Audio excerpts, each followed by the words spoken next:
be famous. Mine isn't bright. Mine's not in my eyes. That one's not in my eyes. But is that one in your eyes?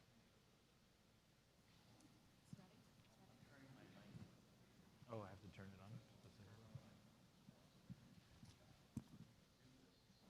I'm ready when you are, Russell. Mine's on. Hello? Hello, hello. Hello. Hey. Sweet. Works. Hello. Hello. Ariel. Hello. Welcome to PACE. I'm Ariel Hudes. I'm the head of PACE Verso. So honored and excited to be here with everyone tonight. I will be very brief, but I have to start by asking everyone to indulge me for a moment. I always like, when we do these PACE Verso events, the idea is to bring together the art world and the Web3 world, so I always like to get a sense of who is with us. So can I just do a little audience participation? Just raise your hand if you'd say you're from like the traditional art world. Okay. How about if you're from the Web3 world? Look at that, 50-50, I'd say. All right, well, Amelia's putting her hand up for both, so. Okay, well, that is what we aim to do here, so great to see we have an audience from both sides.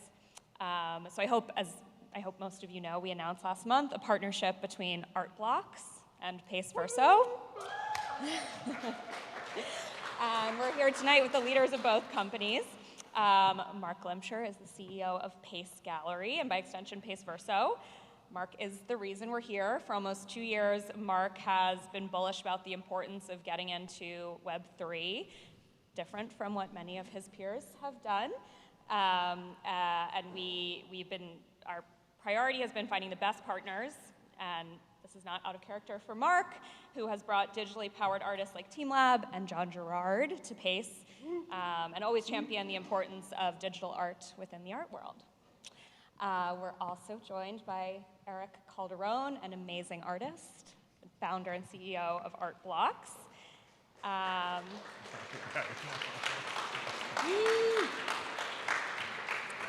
I think Erick's platform, Art Blocks, will be remembered by the art history books as bringing generative art out of the shadows and into the mainstream, and I think we're all grateful to you for doing that work. And Erick is also, for any of you who've had the pleasure of getting to know him, the kindest and most generous person, and has been such a pleasure getting to know you and working with you on this partnership. So with that, I'm going to say thank you to John Gerrard for hosting us in his beautiful exhibition tonight. John's project, John's Art Blocks project, Petro National, was the first Art Blocks PACE release last month. It's been very exciting to track that project and all the enthusiasm that's continued around it on the secondary market. So thank you for having us.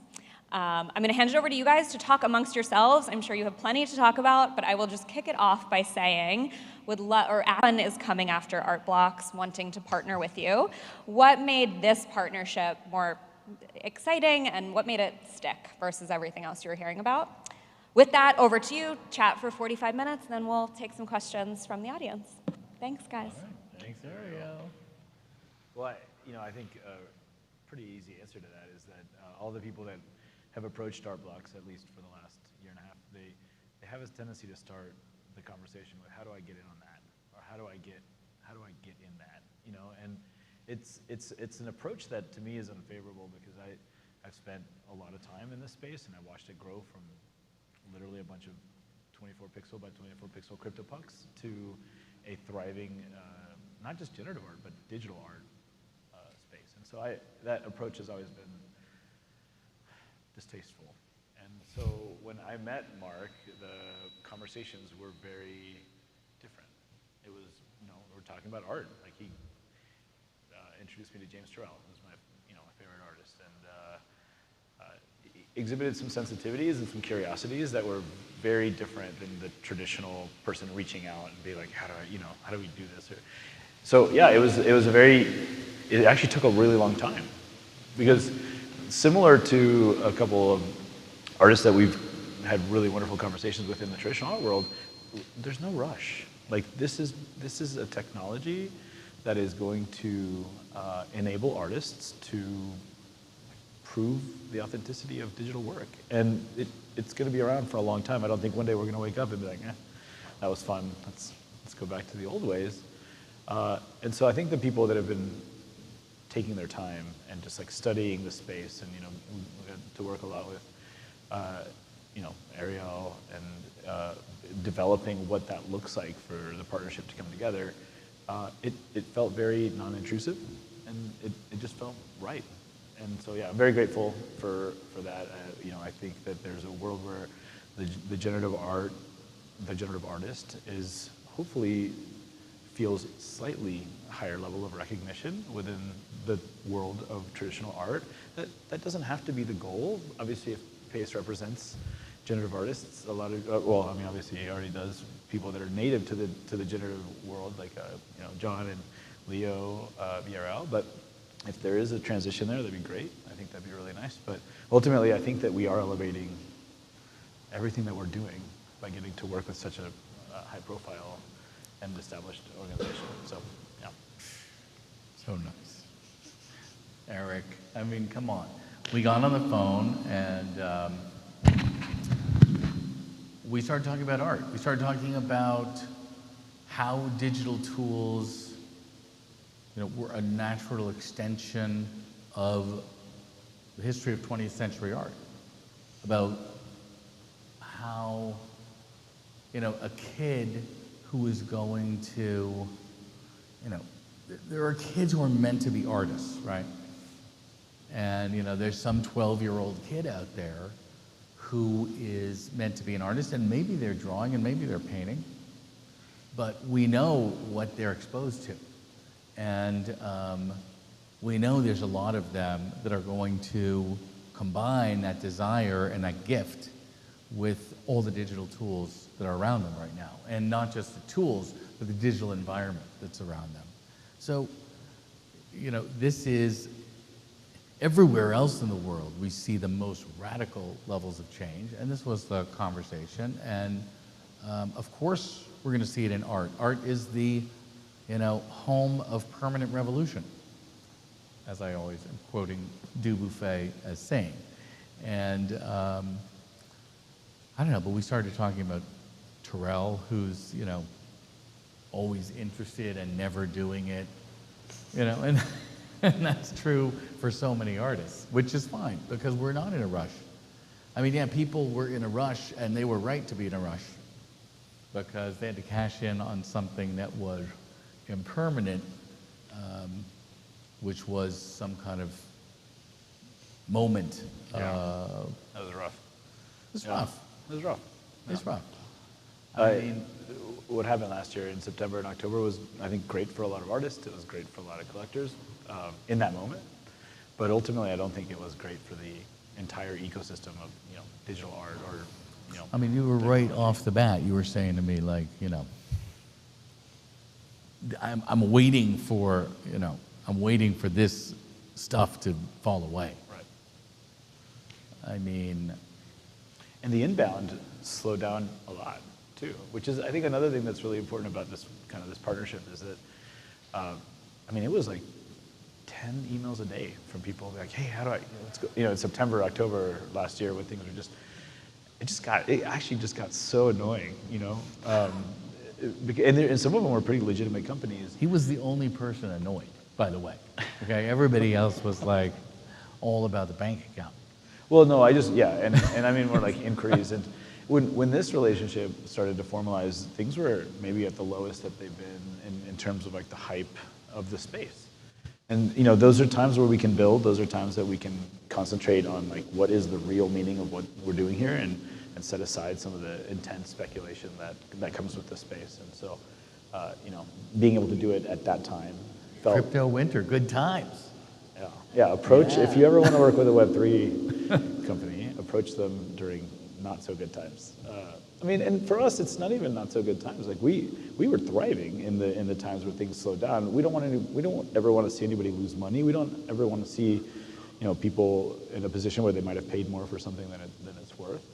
But our goal wasn't to create a speculative vehicle and poker chips. Like our goal was to create art, and it doesn't matter what the market is doing. Like we felt that we were achieving that goal.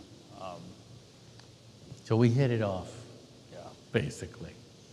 Okay, two very impractical people.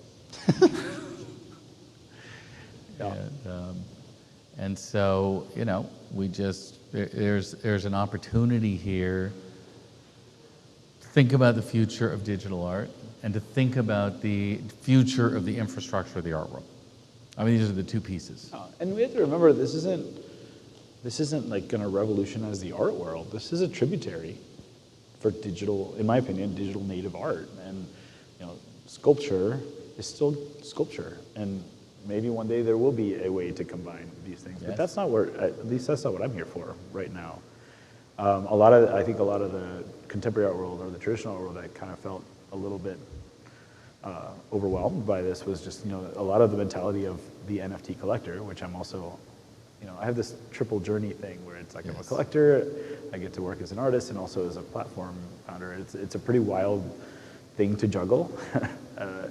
But it also, I feel like it puts me in a really solid position to really understand exactly, you know, what's coming and what's happening and why people are acting the way that they're acting. And yeah. You are the Gustav Caillebotte of your generation. Okay? I don't know who that is. Is that a fair statement? Please educate me. Okay. So Gustav Caillebotte, you all will remember. Amongst the 8 Impressionists, he was the rich kid, okay?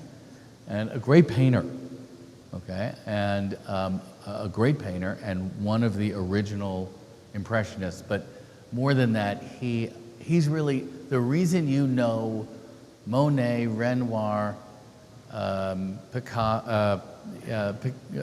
Pissarro, Sisley, etc., those original guys, the reason you know their names is because they were Caillebotte's friends. Okay? Not that there weren't other people trying to make a new kind of art in the 1870s. After the Franco-Prussian War, people were trying to make something different with the advent of, and it was after the Civil War and the advent of photography. And artists wanted to do something new. I mean, photography had risen to such a point from the 1830s up till its, you know, incredibly impactful nature in those wars that, I mean, if you were a painter, you had to be nervous, right? The scale of photography was getting bigger. I mean, you're out of a job, basically. And is it a coincidence that artists started to go away from realism? Anyway, That's interesting. Yeah. Caillebotte basically is a painter, but he also was a collector of these other artists because he had some dough, meaning he gave his friends money. Okay, like if they were all broke, and he was like, okay, here's some money, I'll take a painting. And what else did he do? What else he did is he realized they couldn't sell their art because they weren't allowed in the salons, right? The way you sold art is you put art in the salon because you were picked by the salonists, and twice a year, collectors would walk around, they'd say, I like that one, and the salonist would then connect the person with the artist, and the person would go to the artist studio and buy art. But these salon guys would not allow the Impressionists in. In fact, that's how they got their name. You know, one of the great critics of the salons said, these aren't paintings, they're mere impressions. And so they weren't allowed in. They had no place to sell their art. They had no way to sell their art. So the rich kid, one of them, Caillebotte, said, I know what I'm going to do. I'm going to rent a store, and I'm going to hire a guy. He rented a store, and he hired a guy. And he said, here's what we're going to do. Everyone's going to get their turn. Instead of everyone putting their art together, I'm going to have a month. Claude is going to have a month. Camille is going to have a month. Everyone gets a month to put their paintings up, and we're going to get the guy to sell them so we don't have to. And they hired Duran Ruel. And that was the first art gallery in 1873. This was a platform. He's an artist. He's a collector. Wow. The Gustav Caillebotte of our generation. Did you prepare that? That's good. Yeah, There's something kind of interesting here too, where I have always felt very weirdly as an imposter in all three of those categories, but when speaking to Marc early on, I never got this vibe of like, you dumbass, you don't know. Because I knew Terrell, I knew LeWitt, I knew Judd, and I knew Flavin. Literally, those are like 4 artists that have inspired me over time. And but I was not a member of the contemporary art world. I was not I knew the local Houston artists because, I participate in local Houston art stuff, but that was it. And that journey included Marc introducing me. He'd be like, oh, you don't know so-and-so? And I'd be like, no. But then he would educate. And I think there's something really special, again, kind of scrolling back to being this role as a collector and in this space, where I think a lot of people in the NFT world, they came to play with the poker chips because they saw their friend making money. And I think that's how a lot of things happen in human society. And I don't think that you can really judge people for that. But they've decided that they actually care about art. And I think a lot of people, I think a huge amount of people, maybe the biggest amount of people in a really long time, are discovering art for the first time. Not just the thing that they see here and there, or like, some art show, but like literally understanding that there's this thing that's meant to cause emotion and get you excited about life. And there's an opportunity to educate that group of people. And I feel like, Art Blocks as Art Blocks, we fly by the seat of our pants. A lot of the last few months is literally, or last 18 months has just been barely making it, just trying to keep our shit together because there's just so much going on and we're all growing and learning, et cetera. And we're not acting as a steward of, we're very much acting as steward of generative art because we love it. This is like in our blood, but we are not acting as stewards to this new generation of people that are learning about art and working with a gallery, with an established gallery that is willing to sit, picture NFT DGen 2020 Erick, sit down and explain about exactly what you just heard, and I feel like there's an opportunity to do that, and I think that the gallery is in a great position to be able to pull that off, which is serving our collector community in the Art Blocks world. There's a resource here, and I feel like that's a resource that I think should be exploited, and maybe sell some cool art along the way. I bought a piece at Freeze this year from JR. He's a photographer, artist that represents it. It was a really interesting feeling. It was my first time to buy a piece not on Art Blocks or on OpenSea. Other than like some local Houston art market stuff.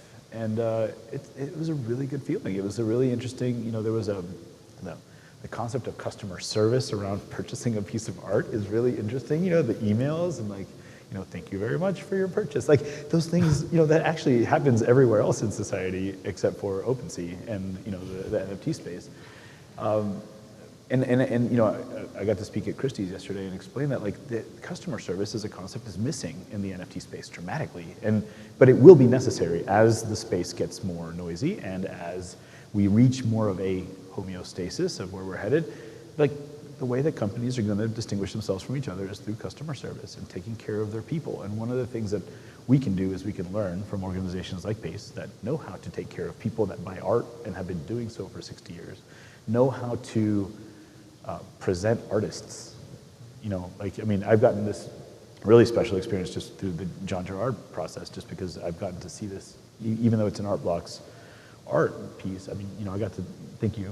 I got a little private tour of this a couple of months ago as it was being set up, and getting to see that journey is really kind of special, and Pace and the gallery in general, but specifically Pace enables that, and we can bring that to the NFT space, and there's some value there that may not feel necessary now when it's all kind of frenzied, but in the long term, that value is going to be really important, and I hope that you guys can help educate others the way that I feel like I've been educated through this process, because I think that there's curiosity there on both sides. Yeah, we're in the business. We're in this mature phase of selling art. That means the art is both rare and expensive, and that the competition in the arena of ideas is very high. For an artist to rise to prominence in our world is extremely difficult. Even if it seems there's hot new artists every day, that pales in comparison to the number of artists who, have no, recognition, no chance to put their work out there. And that job, curation, that job of recognition, and then, we're in this competition to represent artists like John Gerrard. There's galleries all around the world who want to represent this artist. So you have to be like, not only are you going to demonstrate to the artist why they should come to you, what you are going to do for them, our dealer teams, when Christiana brings in a new artist, her 5-year plan for that artist is like pages and pages and all that. And the plan is one thing, but you can feel the artist knows that they are understood. Mark Rothko used to say, an artist's greatest fear is to be misunderstood.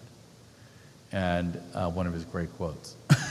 and so there's that pressure. Then, it's our job to turn around and get the most important collectors who are connected to the most important museums to not just buy, but hold, donate, keep, continue to tell the story. So there's a very high premium on customer service, both on the artist side and on the client side, because it's such a competitive job, and there's so much less art than there are, the people who are looking for that great art. And so we're storytellers, and we're agents, and we're the movie studio, and we're the production facility, and there's all this stuff. But on the other end of that time scale is this moment of, red hot invention. Very sadly, the other day we lost Klaus Oldenburg, one of the greatest revolutionaries of all time, not just of the 20th century. I mean, just reinvented everything and had this. And when Klaus Oldenburg and Alan Capro and Jim Dine were all at the Judson Street Church inventing what they called neo-Dadaism, it was, in that same place, nobody cared. 10 people cared. And then all of a sudden, everybody cared. And, that's kind of where we're always looking for that moment. Generative art is having that moment right now. And it's a very magical moment. I think talk to artists like John or Leo Villarreal about what was going on 20 years ago, 15 years ago, when the idea of this as an artwork would have been completely inconceivable. I remember when we first started to go and see video art, and there started to be, and everyone was like, what the hell? What the hell is that? It's not art, that's a short surrealist movie. And but these are key moments for someone in the art world to connect to that, and have this ongoing, turnover of ideas, where that's it. That's what we're in it for. I think these moments also are moments for innovation because there's more attention, right? And so you you do have a movement, both, in our case, it's digital art is having a day. Yes, generative art specifically with art blocks, but just digital art, I think, is having a moment. And we have, you mentioned this production, what you guys do, I mean, there's hundreds of people that work at PACE, and it's like a significant organization, and we come from a very light, new, fresh outlook on things. And there's going to be a marriage between that and the purely like Web3 crypto organization. And from this is going to come a new model for whatever that means. And maybe the relationship that PACE and Art Blocks has together is a step in that direction for what that new model is of the art gallery and the digital art forward organizations, the technology that it's bringing to the table. I think we're going to see a pretty significant change. And again, it's not going to change sculpture. It's not going to change oil on canvas, or at least as far as I'm concerned, it doesn't really have a place quite yet. But in this little tributary of digital art, there's some novelties, and there's an opportunity to also address inequities that are in our space. Art Blocks pieces were meant to be accessible. They're not often, but they're all available for viewing no matter what. And that's something that we get called out for. Like, there is a democratization of art in the Web3 space, and that every piece of art is available for everybody to see at any given moment, no matter how much somebody else paid for it. We need to kind of capitalize on those moments of like inclusivity, and try to also help diversify. Like, the typical creative coder is male. And I know that in the art world, there's also a very strong, male contingency of artists. And there's an opportunity with these kind of flare-ups, I think, to really try really hard to start to understand and to diversify and to, because these opportunities don't come around very often. And then once you go back into status quo, which is inevitable, that we will get to a homeostasis, like I say this a lot, it is inevitable that we will go back to homeostasis, where it's just like, there will be 10 years of non-disruption. Nobody will call this an NFT anymore. No one's going to be like NFT. It's just digital art that's authenticated by a blockchain. And during those 10 years, it'll be much harder to execute and make change to the status quo. So there's an opportunity here for us to do that from the fact that we are, growing a new audience, both of artists and collectors. And I think there's an opportunity to learn also, from the gallery in this, how this merges and how this comes together as like a new model for, honestly, like what we're talking about here is a new model for distribution of art. Generative art is a product market fit for more people want something that's unique to them than an artist normally can. If you really want to boil down, kind of like, extrapolate what's happening, more people want to own and participate in that artist's work than the artist might have been capable of doing, one-offs. And so this enables more people to participate in that conversation. I mean, there's no question. There's a lot of interesting sides to this.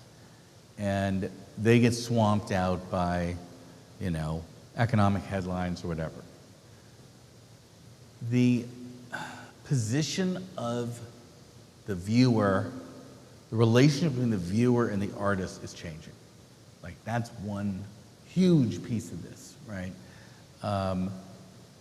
The viewer is becoming more and more centric. And we saw this with what is now called the light and space movement, but was the rise of phenomenological art, where, Robert Irwin would tell the story of art history with a glass of Coca-Cola. And he'd say, and he'd have a glass and it'd be full of Coca-Cola, and he'd drink it through the whole talk. And it would become more and more transparent and completely conditional. It starts as a thing, like this dark cylinder, and it becomes then eventually invisible and just conditioning the, you could see through it to him, you could see through it to and this is his metaphor for how art was changing.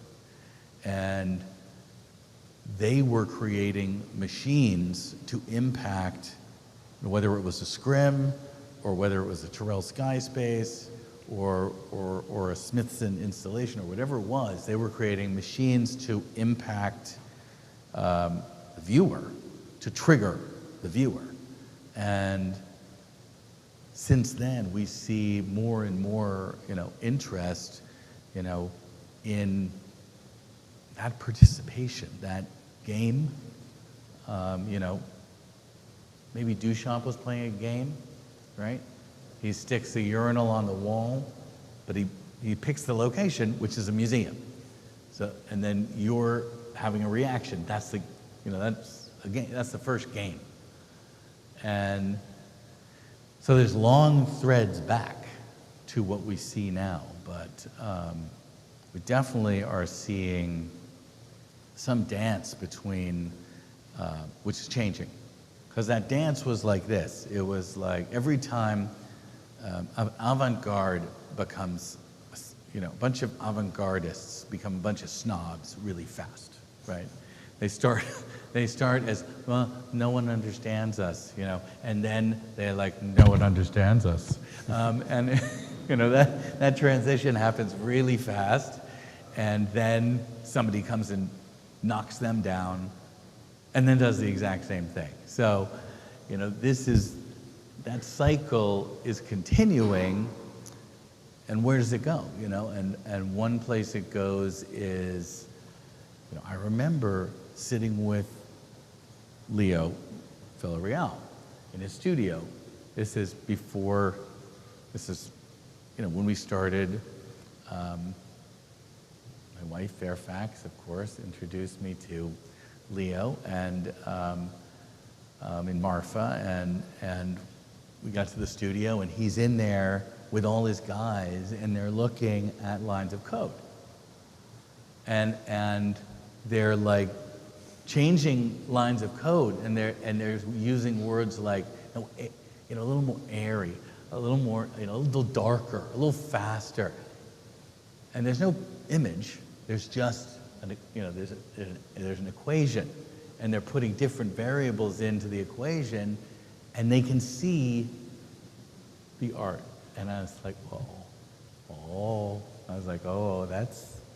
that could be very important. I said, what I just saw, that could be very significant. And, these are the things that are going to bring us completely unexpected results. When I walked into my first team lab, I was like, it was impossible to immediately not say, this is not art. This is not art. Like some little hormone got released in my brain that made me say, this is not art. This is Disney World. Okay? And as soon as I heard myself say it, I was like, I could hear Dubuffet in my ear saying, no. As soon as you said it's not art, it probably is. And the more angry everybody got at Team Lab, and it was in this room. It was a bunch of like crows flying around, it was kind of anime-ish and annoying music, and the angrier people got, the more I was like, ooh, they could be onto something, these guys, And at that time, it was only 300 people making up this artist. They consider themselves a single artist. Now they're 900 people. Wow. 900 people. Team Lab is now 900 people. It's a cooperative of 900. Wow. That's a big number. Cool. These are the places we have to look for that red hot substance that we as a species have been creating for some tens of thousands of years, 30, 40,000 years, where we have prioritized this as something that absolutely must be done. And we are willing to pay people to do it. Because they're they're not productive members of society. I mean, let's face it, okay? I don't know what that makes us, but the artists are, you know, they are not doing anything you can eat, drive to school, you know, or keep you dry in a rainstorm. I mean, hopefully not. True. Yeah. But we pay them for it anyway. So obviously it's incredibly important. So Yeah.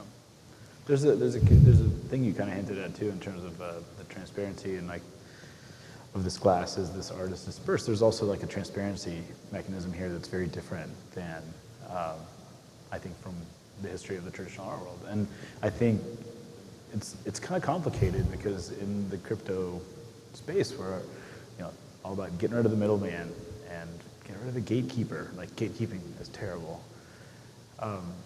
And then it evolves, and you realize that, like, as an artist, if you don't, if you have a big following of collectors and you don't give them an allow list spot on your next drop, like, you might be disappointing a bunch of people, not for any other reason, but the fact that they feel like they participated in your success, and now they're not getting to participate.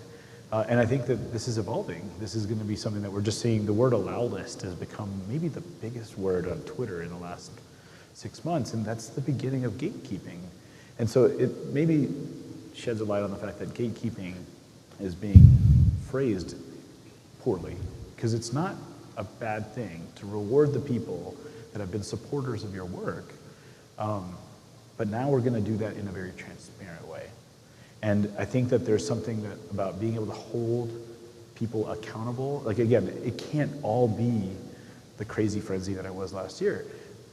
The blockchain is very transparent. It's very public. And so there's a beautiful thing here where we're going to be able to explain why I do an art blocks drop or a generative drop, and I want to reward people that own a Chromie Squiggle because they've been supporting me as like an artist, right? And I can explain that, and I can prove that those are the people that I rewarded. And so we're going to see like a really interesting infusion. Also, similar note, in terms of access to the artist, I think there's something really kind of special happening here where I never thought that I would ever meet James Turrell in my entire life, and thanks to this fine individual, I did. I got to speak on the phone with him, and then I got to meet him in Houston at a gala, and it was just, it's very surreal. All of this stuff is all very surreal. But everybody in the NFT world, and again, we're using this word to represent digital art, but it's also representing a movement, has access, for the most part, to any of the artists that they're purchasing work from. And that's important as this maybe new flare, again, when things flare up, this is where there's opportunity to change things. It's really beautiful that, at least within the Art Blocks ecosystem, because that's where I've spent most of my time, every artist that's ever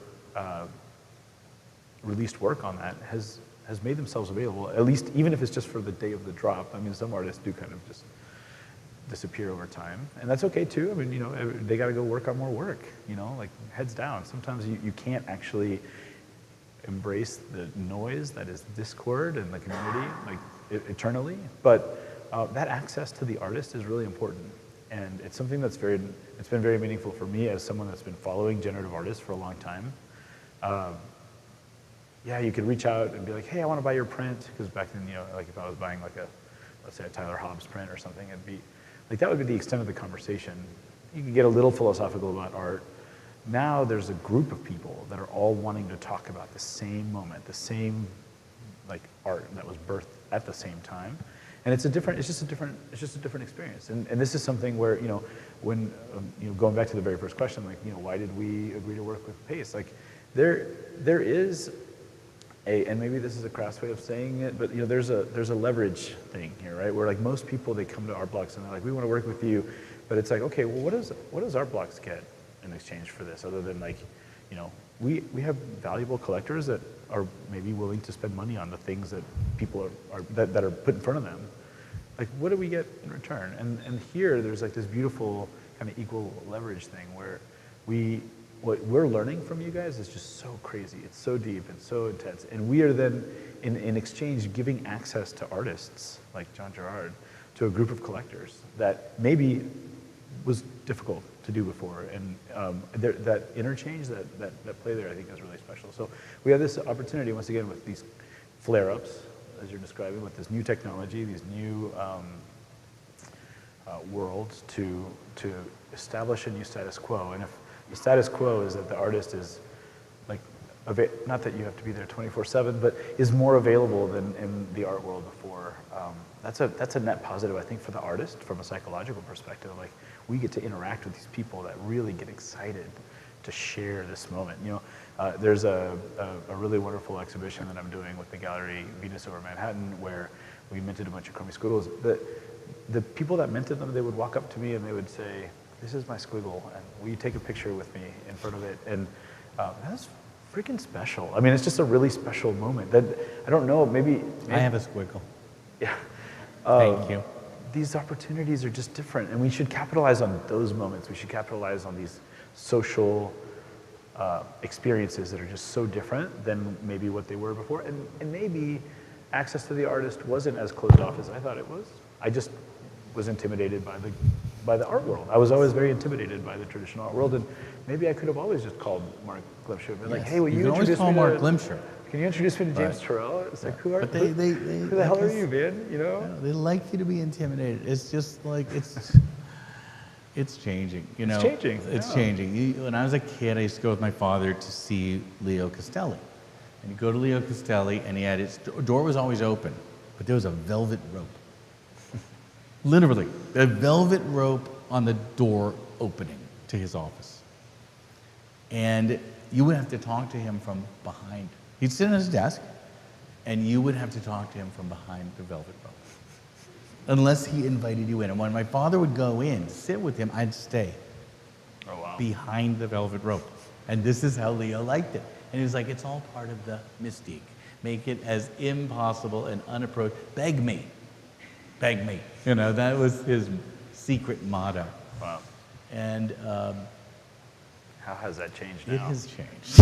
Okay, it has Yeah, changed. it's Like, a that different is not the world we're living in. Value is not assigned by that sense of exclusivity and impossibility, and that is not how we're assigning value. And That's right. The democratization you're talking about, you know, that was how we assigned value. That was that changeover of a avant-garde to a status quo, to an ultra-exclusive status quo. That's changing. And you know, we definitely learning from each other about what that means for that to change and what the potential is from that change. And you know, how do we approach,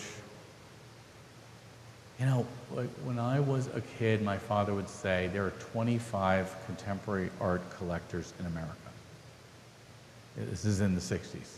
And every art dealer would sit in their gallery waiting for one of those 25 people to just show up. That's all he did. Wow. And Yeah. and there are a million people who are interested enough to be on the Pace Instagram. We're not equipped to deal with our level of, meaning art's level of success. And that's what we have to figure out together, is how do we deal with that? How do we do it? embrace that incredible place where art belongs? And in a way that, like, you know, no negotiation, like, elevates the artist, interacts the collector. There's something really special here where we have this opportunity to elevate this whole new type of art, and yeah, this is something that we can all work on together. We can be more successful at both as if we work together.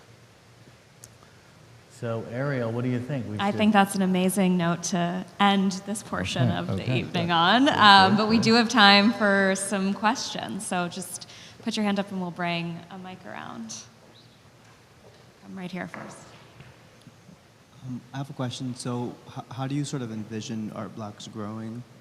Like, what's something that you're excited about building?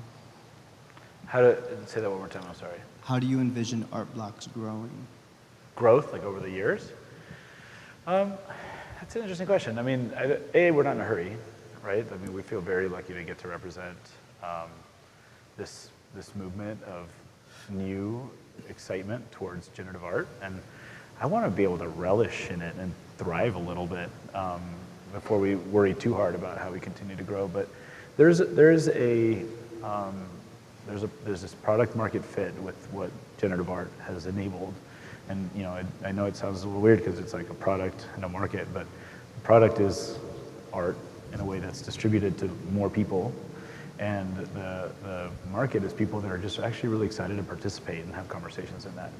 I think that we're going to see an exploration of that concept. I think crypto has this way of having its lowest friction use cases thrive to the top. And so in the last year, digital art distribution methods through OpenSea and platforms has really shown to have very little friction, a new paradigm for just like distribution and letting people participate in art. I think next is we're going to start exploring slightly more friction situations, interactive, immersive art installations where you mint something that happens. There's a really nice organization called Bright Moments that is very much focused on and also has demonstrated that people actually really enjoy the process of minting something and being presented with it in front of an audience, in front of other, like there's a whole social side.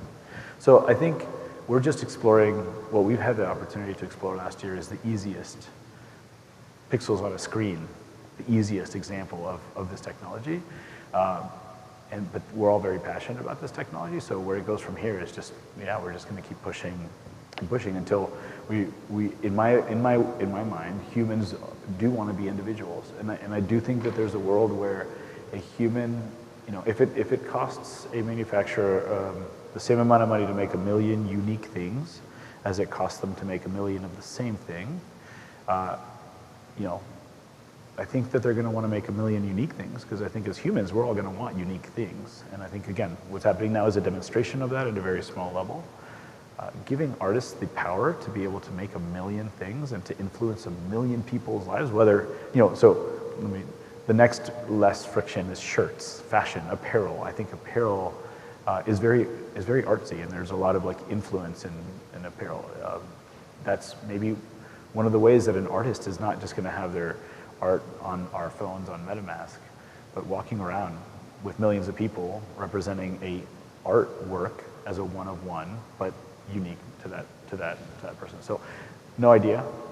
Right now, we're actually spending a lot of time in Art Blocks just introverted and building culture, because I think one of the things in the Web3 space that's kind of scary is that we all live this kind of crazy life, but ultimately, when things settle, we are still a company, and those companies need to operate like companies, and we'll have HR departments, and have like friction, internal friction, and I think there's a place here where Art Blocks really needs to make sure that we are prepared for the future, and doing that, we're kind of looking internally.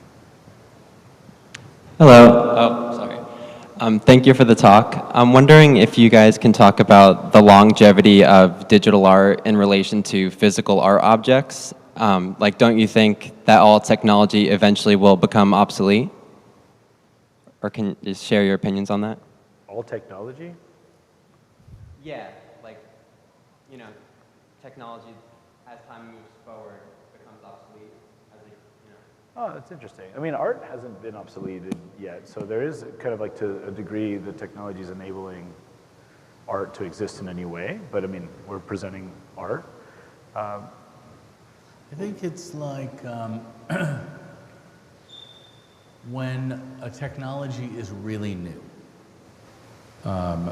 the use of the technology is very linked to each iteration. So let's talk photography.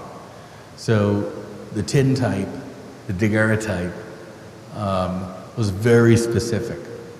And what was created using that, in the 1830s, 1840s, was a very specific thing. And I think people probably looked at it at the time like, what the hell is this? It's cool, but it was completely linked. So a daguerreotype was different than a tintype. And then, yeah, those became obsolete, they went away. As time went on with photography, you know, it got to the point where the technology starts to be a transparent background. And the result of the photography easily could move from one technological basis to another. As you know, you moved from silver prints to digital prints, there was kind of a smooth technology. Now, silver prints are something people love to do and are doing much more of again. So there is a kind of love of technologies and outdated technologies, and they get preserved somehow. Flavin, you know, there's a guy who makes those fluorescent lights, and I don't remember where he is. He's somewhere out there making those old fluorescent lights just for Flavins. So there's a couple different sides of it, but probably we're getting to the place where the technology will float underneath the artwork and sustain it through different iterations. We have Mikhail Rovner works that were made on very specific screens that the artist has decided are just going to go onto new screens. And so those, you know, plasma screen or whatever it was made on that doesn't exist anymore, she doesn't care. She wants it on a new piece of technology to look like it originally looked. A lot of different possibilities there, but I think that we will see the technology invisibly change below the artwork eventually, with some artists clinging to particular technologies because that's what they like, and if the art's important enough, like a Flavin, we're going to keep that technology alive, even though it's outdated. Yep. Yeah, we do need to lose value. John Gerrard. We do need to reduce the value that we assign to the technology and really focus on the value of these digital pieces that we're working with being based on the content. And last year was an example of the value being assigned to the technology. I think times like these and in the future, and you know, if we want for the technology not to feel outdated, it's because the technology just works. Like a key, for the most part, they haven't changed that technology in a long time. It allows you to open a door. There are some basic tenets of authenticity in the digital art world that didn't really exist before. It was very ephemeral to have a digital artwork, and now it's not. Now there's like authenticity and provenance, and so it's like a huge step. But once that technology fades from the limelight, and it's just the technology is being used because you expect it to be there, I feel like that's something that's less likely to become outdated and more just like a table stakes for buying digital art. What is the artist's view on this? Let's hear from a technologically advanced artist. Actually, I have a slightly different question. First of all, Eric, I love that you're talking about flare-ups in art. That was good, man. In art, and you're right on cue. You're sitting in front of a work called Flare, so it's just this kind of beautiful set of intersections. Now, I've got a very, very different question. The writer Annika Meyer recently asked if DAOs, distributed autonomous organizations, are the new institutions. So, you know, is Fingerprints, Flamingo, are they like the MoMA, Guggenheim of the future? And I wanted to know if you guys have any thoughts on that, number one. And number two, what that idea suggests about place. You know, what it means for ideas of place, and in some ways geography. Oh, I mean, never should have given him the microphone. Okay. I do think that the DAOs are collecting they have some of the most impressive digital art collections. Explain what they are. A DAO is like you said, a decentralized autonomous organization. It's essentially like an organization where a bunch of people come together to control digital assets. Because one of the things that's beautiful about operating in a digital space is that everything is actually compatible within the digital space. And so a DAO can be formed so that a digital artwork, an NFT artwork, enters into the DAO, and it would require, let's say, 100 out of the 200 people of the DAO to transfer it out. So there's a group consensus. It's decentralized in the sense that there's a group of people that make the decisions on behalf of what happens to the assets that are held by the DAO. In some cases, it's coins, like just crypto tokens, and in some cases, it's digital art. And so the DAOs that you mentioned, Flamingo, Fingerprints, are DAOs that are really kind of concentrating on digital art. But I think one of the things about DAOs is that they're babies, they're infants with very powerful tools. Because we just started. I'm lucky to be a member of a lot of DAOs, and I think that the DAO infrastructure is something. When I was first approached by some beautiful people in the audience about joining the DAO, I was like, DAOs, they don't work. I didn't get it. And then also because I was living this weird world of digital speculation, and I didn't think that there was actually humans back there. I thought it was actually just robots. And then I met humans that work in the DAO ecosystem. They're shepherds, and they are shepherds for this work. They are currently some of the biggest shepherds for the digital art that we're experiencing right now. And but they've only been doing it for a couple of years. And I think we're learning. I think Flamingo DAO will one day have a beautiful building in New York. Maybe not, I don't know. As a member, I would vote for that. Maybe we don't need it yet, but to demonstrate that. And they are institutional. I think that they're thought leaders. They make decisions internally that affect the way that people react to art. One of the books that I read in this journey called The $12 Million Stuffed Shark, talks about the branded collector and the branded artist and the branded gallery. And they are a branded collector, and they are a very powerful branded collector, and it's something that is influencing our space. So yeah, I think there's going to be a very important role, both physical and digital, in the DAO space, and I encourage people to explore what the DAOs are doing, because I think it's really special. I actually wanted to follow up on the previous question, but perhaps it connects to John's and DAOs and what you just said. So in terms of the preservation of digital art, to your question, we actually have made enormous progress over the past 30 years. There are established strategies from storage, emulation, virtualization, migration to recreation, and work can be preserved without problems. It's just that institutions have to make more of a commitment to it. Art blocks specifically, I've heard from quite a few artists who actually have said to me, institutions aren't very good at preserving my work, and I have more trust in the community I have on art blocks. Wow. Collecting my work and keeping it alive. And my question was, are you actively supporting that? How much are you investing in actually getting things up to museum level where, institutions do extensive questionnaires. Of course, provenance has existed for decades.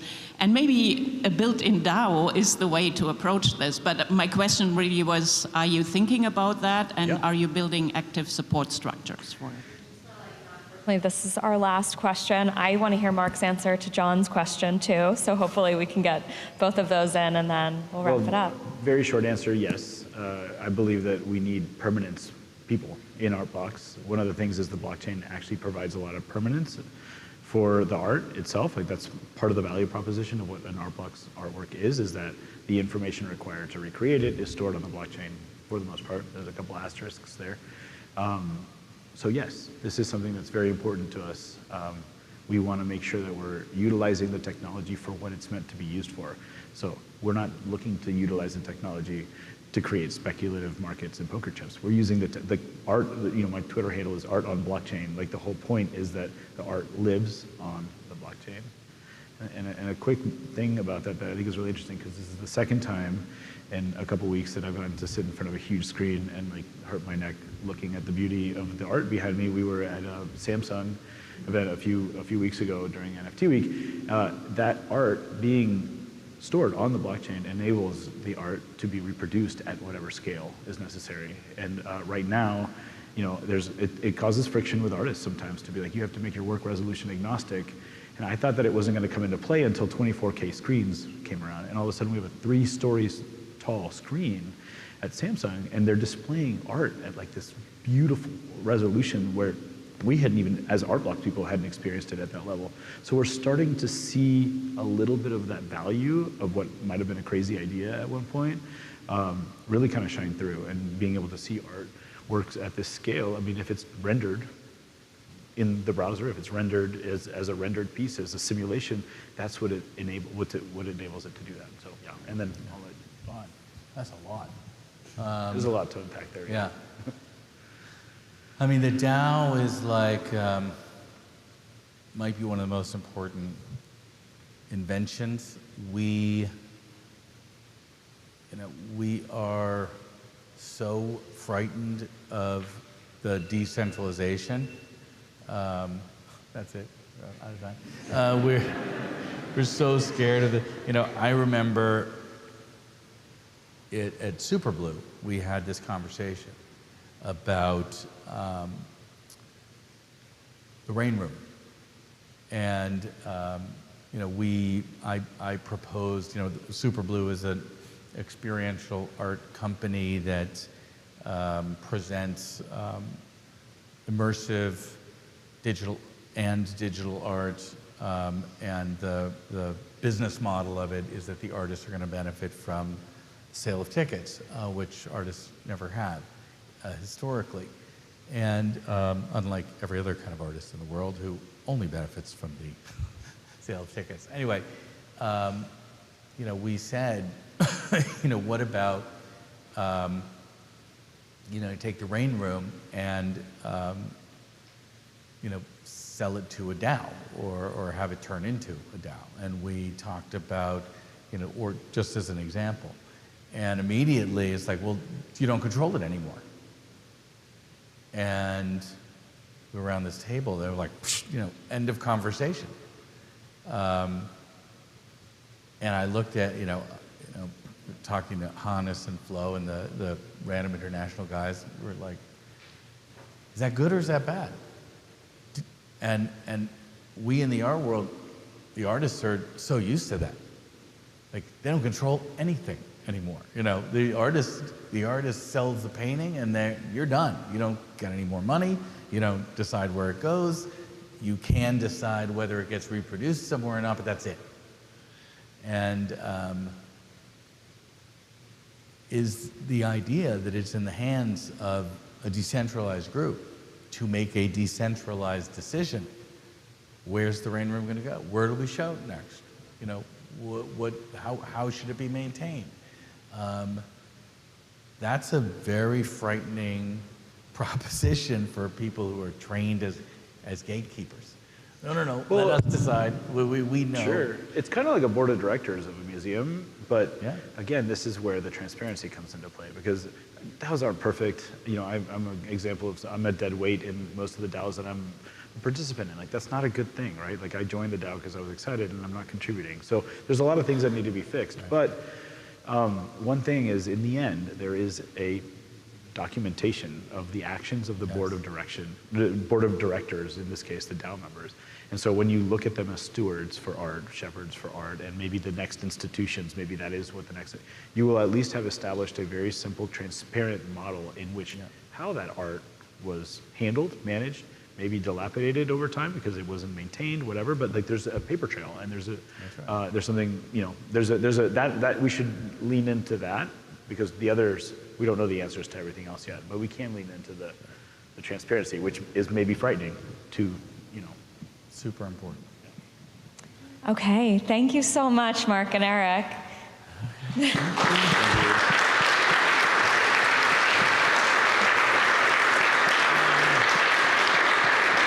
And thank you, everyone, for coming, and we hope we'll see you again. Have a great evening.